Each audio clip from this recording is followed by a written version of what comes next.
Hello बच्चों, मैं आपको वैद्युत प्रतिरोध बता रही थी। तो वैद्युत प्रतिरोध क्या होता है कि चालक तार के सिरों के बीच विभवांतर तथा उसमें प्रवाहित धारा के अनुपात को वैद्युत प्रतिरोध कहते हैं। ठीक है, तो V बराबर क्या, R बराबर क्या हो गया, V/I। अब यहाँ पे आप देख सकते हो V का मात्रक क्या है, तो R का मात्रक क्या होगा, अगर हम लोग लिखें तो वोल्ट प्रति एम्पियर हो गया, जिसे हम लोग क्या कहते हैं, ओम कहते हैं। इसको हम लोग इस साइन से रिप्रेजेंट करते हैं। ठीक है, ओम के लिए रिप्रेजेंटेशन ये साइन ओम नामक साइंटिस्ट ने डिस्कवर किया था, so that it is called as ohm. अब अगर हम लोग बात करें कि प्रतिरोध किस पर निर्भर करता है, तो प्रतिरोध जो है, प्रतिरोध चालक तार के पदार्थ, ताप पर, क्षेत्रफल तथा लंबाई पर निर्भर करता है।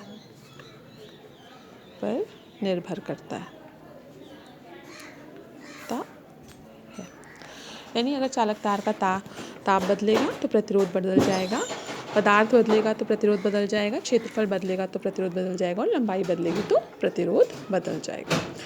अब यहाँ से हम लोग ओम के नियम का सत्यापन करने के लिए एक सरल परिपथ हम लोग ड्रॉ करते हैं। सरल परिपथ क्या होता है कि ऐसा परिपथ, जैसे मान लीजिए एक हमने सेल लगाया, एक कुंजी लगा दी, ऑन पोजीशन में है, ये पॉजिटिव या नेगेटिव।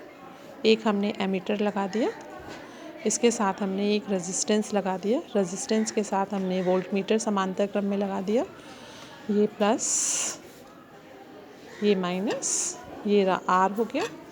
इसके साथ हम लोगों ने एक रियोस्टेट लगाएंगे, और ये आपका परिपथ जुड़ गया। रियोस्टेट मतलब धारा नियंत्रक। तो ये एक सरल परिपथ हो गया, कुंजी ऑन पोजीशन में है और इसलिए इसमें धारा प्रवाहित होगी, इधर की ओर ऐसे धारा प्रवाहित होगी। ये एक सरल परिपथ का चिन्ह हो गया। अब अगर मान लीजिए R और V, चूँकि R बराबर क्या है, V/I है, और ये क्या है, कांस्टेंट है। तो अगर हम लोग इसमें ग्राफ प्लॉट करेंगे तो हमें क्या मिलेगा, V और I के बीच अगर हम ग्राफ प्लॉट करते हैं तो ये एक सरल रेखा प्राप्त होती है। ठीक है, सरल रेखा। और जो रेखा है V तथा I के बीच खींचे गए ग्राफ से प्राप्त सरल रेखा की प्रवणता जो होती है, वो प्रवणता क्या रिप्रेजेंट करती है, चालक तार के प्रतिरोध को रिप्रेजेंट करती है, को प्रदर्शित करती है। अब हम लोग आगे चलते हैं कि प्रतिरोध की निर्भरता, प्रतिरोध किन किन चीज़ों पर निर्भर करता है ना। तो प्रतिरोध की निर्भरता, प्रतिरोध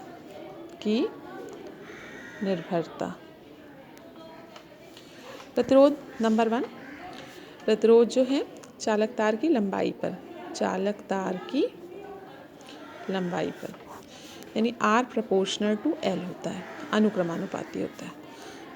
तो चालक तार की लंबाई के अनुक्रमानुपाती होता है। यानी अगर आपकी चालक तार अधिक लंबा है तो प्रतिरोध ज़्यादा होगा, और चालक तार कम लंबा है तो प्रतिरोध कम होगा। तो R1/R2 बराबर क्या होगा, L1/L2 हो जाएगा। दूसरी कंडीशन होती है अनुप्रस्थ परिच्छेद के क्षेत्रफल पर, अनुप्रस्थ परिच्छेद के क्षेत्रफल पर। तो प्रतिरोध चालक तार के परिच्छेद क्षेत्रफल के व्युत्क्रमानुपाती होता है। यानी R is inversely proportional to A। तो यहाँ से अगर हम लोग लिखें तो क्या आ जाएगा, R1/R2 बराबर A2/A1। तो आप देख सकते हो कि R1/R2 is equals to A2/A1। तो अगर हम दोनों को मिला देते हैं, और तीसरी होती है पदार्थ की प्रकृति पर। तीसरी कंडीशन क्या होता है, पदार्थ की प्रकृति पर, यानी भिन्न भिन्न पदार्थ होंगे तो उनका प्रतिरोध जो होगा भिन्न भिन्न होगा। और चौथी कंडीशन होती है कि ताप पर।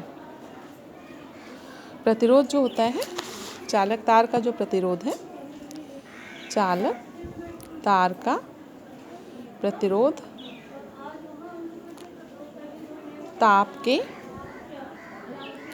अनुक्रमानुपाती होता है, अनुक्रमानुपाती होता है। यानी अगर चालक तार का प्रतिरोध बढ़ेगा, ताप बढ़ेगा तो प्रतिरोध बढ़ जाएगा। तो अगर हम सबको कंबाइन कर दें तो सपोज़ ये समीकरण 1 हो गया और ये वाला समीकरण 2 हो गया। तो अगर हम समीकरण 1 और 2 को ले लें तो समीकरण 1 व 2 से तो क्या मिलेगा, देखिए R प्रोपोर्शनल टू L/A हो जाएगा।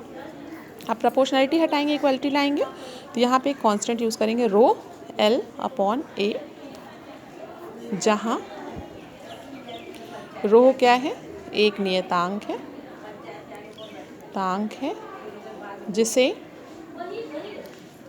तार के पदार्थ का विशिष्ट प्रतिरोध कहते हैं, प्रतिरोध कहते हैं।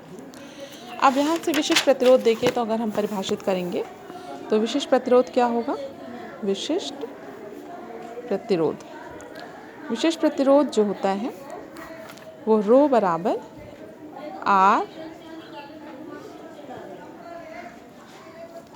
A/L हो जाएगा, R A/L। तो इसमें से अगर यदि L बराबर 1 कर दें, A बराबर 1 कर दें तो रो बराबर क्या हो जाएगा, R हो जाएगा।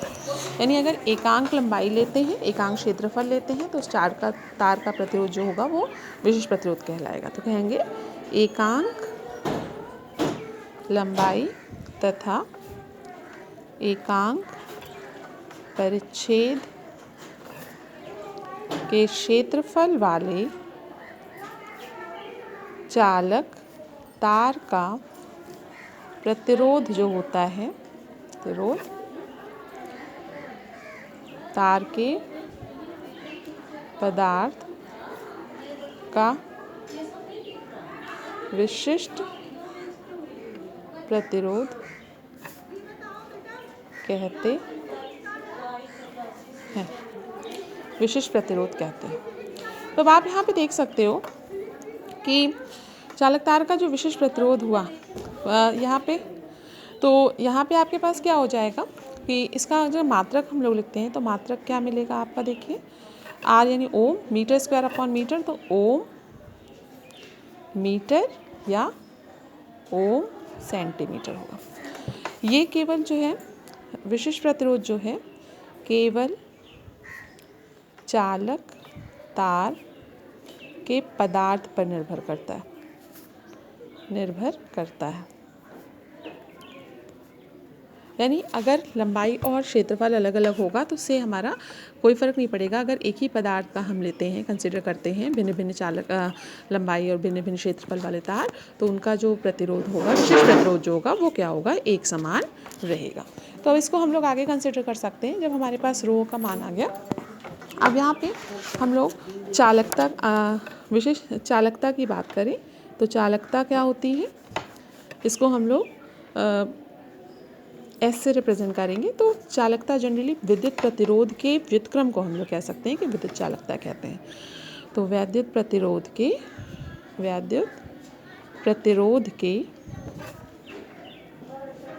व्युत्क्रम को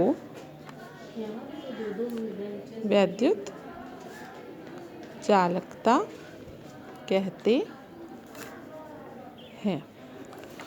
तो अब यहाँ पे आपके पास S बराबर क्या हो जाएगा, 1/R हो जाएगा। इसका अगर मात्रक लिखेंगे तो मात्रक क्या हो जाएगा, प्रति ओम, प्रति ओम, या इसको हम लोग MHO भी लिख सकते हैं, मोह लिख सकते हैं। अब आपके पास अगर 1 ओम की परिभाषा और 1 ओम सेंटीमीटर की परिभाषा लिखनी है तो हम लोग कैसे लिखेंगे। 1 ओम की परिभाषा सबसे पहले, तो 1 ओम की परिभाषा क्या होगी, 1 वोल्ट बटे 1 एम्पियर बराबर क्या होगा, 1 ओम होगा। तो इसको परिभाषित करने के लिए क्या लिखेंगे, यदि किसी चालक तार के सिरों के बीच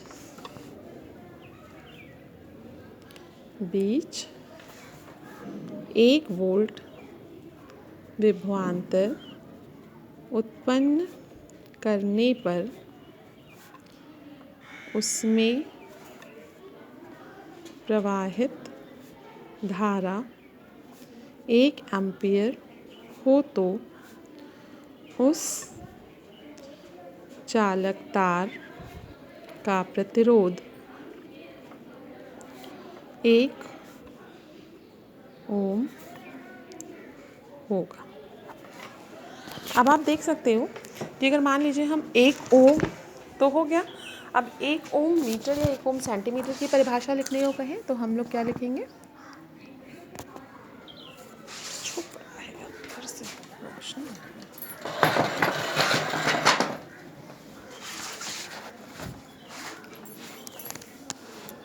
अब 1 ओम मीटर की परिभाषा, ये तो विशिष्ट प्रतिरोध का मात्रक हो गया, तो हम लोग कैसे लिखेंगे कि यदि 1 मीटर लंबे तथा 1 मीटर स्क्वायर परिच्छेद क्षेत्रफल वाले चालक तार का प्रतिरोध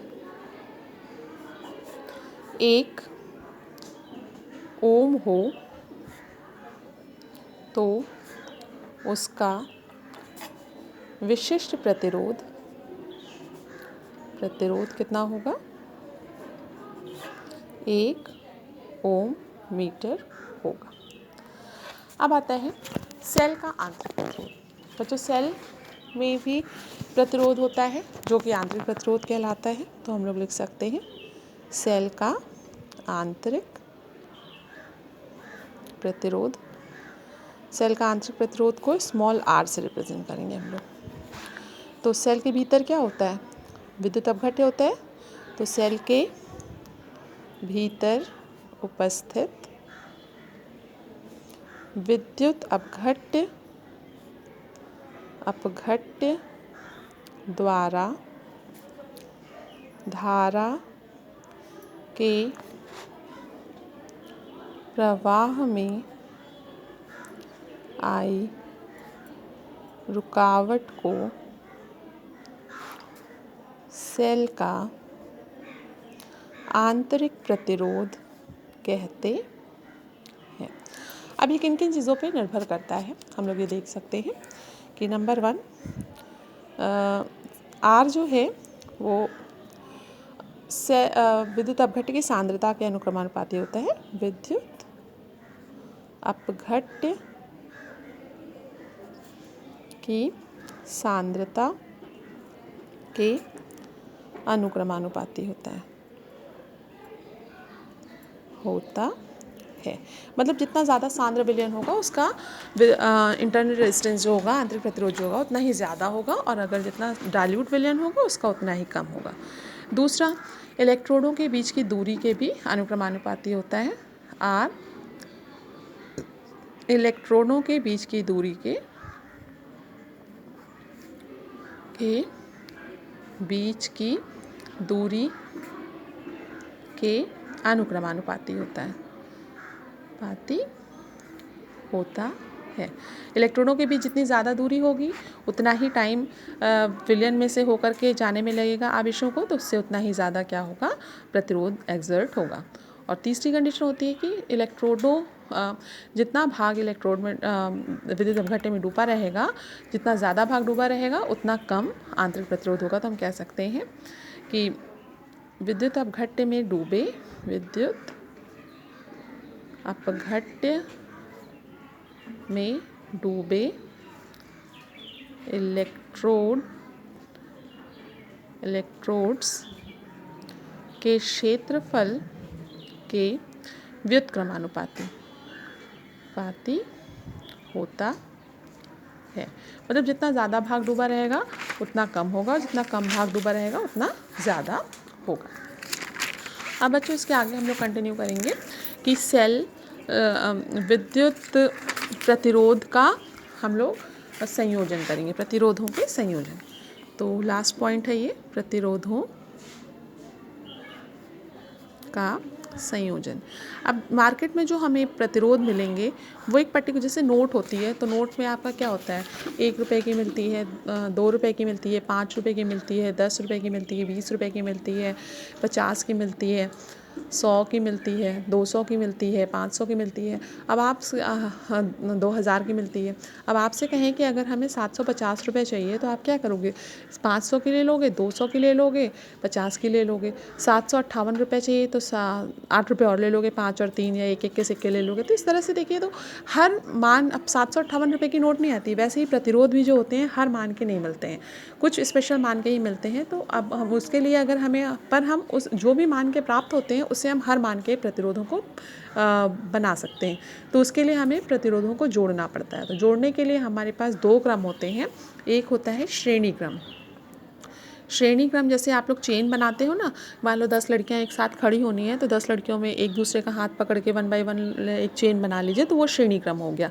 यानी एक बच्ची का एक हाथ और दूसरी बच्ची का, लास्ट बच्ची का दूसरा हाथ जो है फ्री रहेगा, उसको हम लोग कहीं से कनेक्ट कर सकते हैं, तो वो श्रेणी क्रम हुआ। और समांतर क्रम में क्या होता है कि सबके एक हाथ एक पॉइंट पे, सबके दूसरे हाथ दूसरे पॉइंट पे हो, तो वो समांतर, एक दूसरे के पैरेलल में हो गया, समांतर क्रम में हो गया। तो श्रेणी क्रम में अगर हम लोगों को करना है तो मान लेते हैं, माना 3 प्रतिरोध हम लोग कंसिडर कर लें, R1, R2 और R3। 3 प्रतिरोधों को अगर हम एक दूसरे के साथ, R1, R2 और R3 अगर एक दूसरे के साथ 1 बाय 1 जोड़ते हैं, जैसे ये वाला प्रतिरोध है, एक ये प्रतिरोध हो गया, एक ये R1 हो गया, ये R2 हो गया और ये R3 हो गया। R1 का एक सिरा ये फ्री है, R1 का दूसरा सिरा दूसरे के पहले सिरे से, और दूसरे का दूसरा सिरा तीसरे के पहले सिरे से, और ये वाला जो है आपका ये हमारे पास फ्री है। अब इसको हम लोग किसी बैटरी से अगर कनेक्ट कर देते हैं, सपोज़ बैटरी का विद्युत वाहक बल कितना रिप्रेजेंट कर रहा है, V रिप्रेजेंट कर रहा है। तो अब चूँकि श्रेणी क्रम में है, तो श्रेणी क्रम में जो होती है धाराएं जो होती हैं वो समान होती है, यानी जो धारा होगी वो पूरे में तीनों में से होकर के जाएगी, परंतु विभवांतर जो होता है वो अलग अलग होता है सिरों के बीच। यहाँ V1 हो गया, यहाँ V2 हो गया, यहाँ V3 हो गया।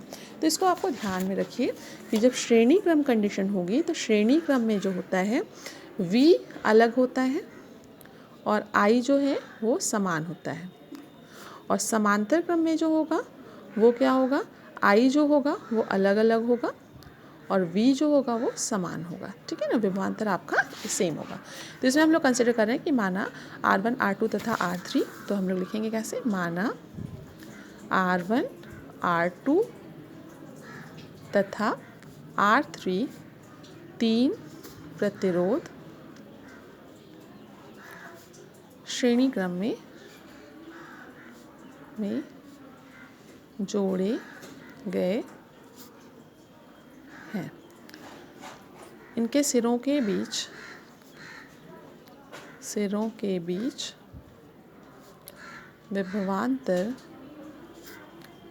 क्रमशः V1, V2 तथा V3 हो, तो क्या कंडीशन हो जाएगी, V बराबर V1 plus V2 plus V3।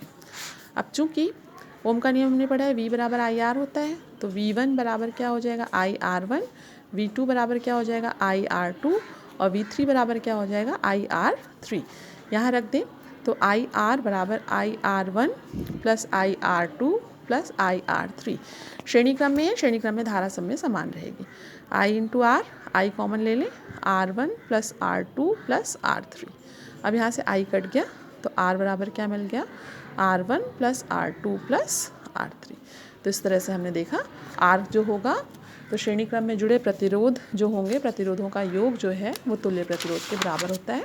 तो हम लिख सकते हैं अतः श्रेणी क्रम में जुड़े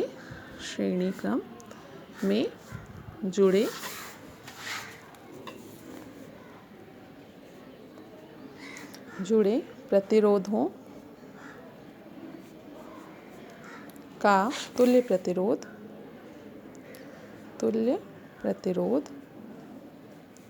और उनके अलग अलग प्रतिरोधों के योग के बराबर होता है। अब हम लोग समांतर क्रम करेंगे। दूसरा क्रम है समांतर क्रम।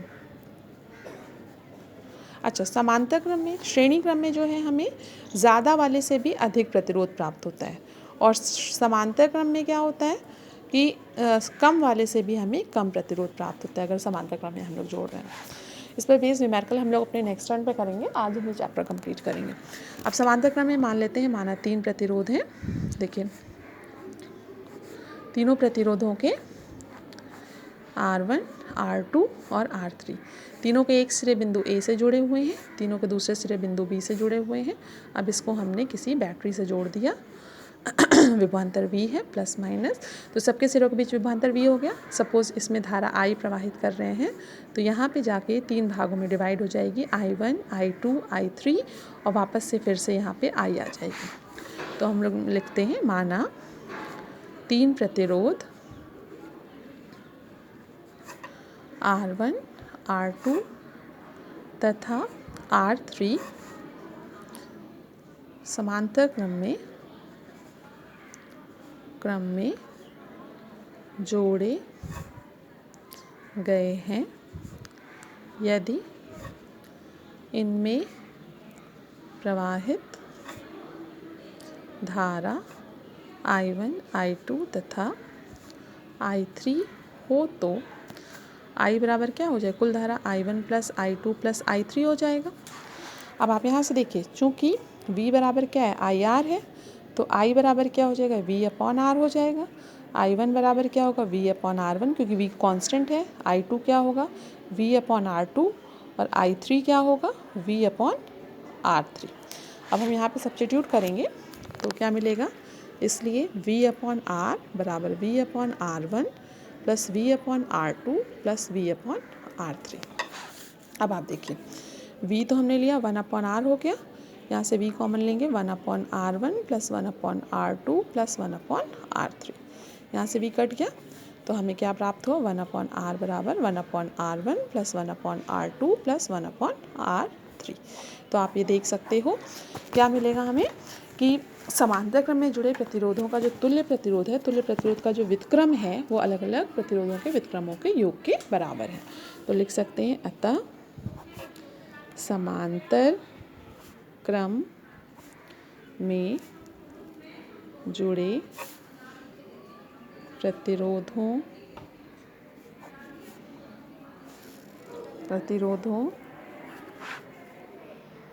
के तुल्य प्रतिरोध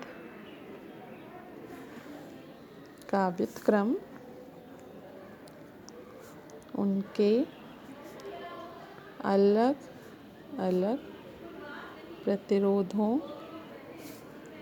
के व्युत्क्रमों के योग के बराबर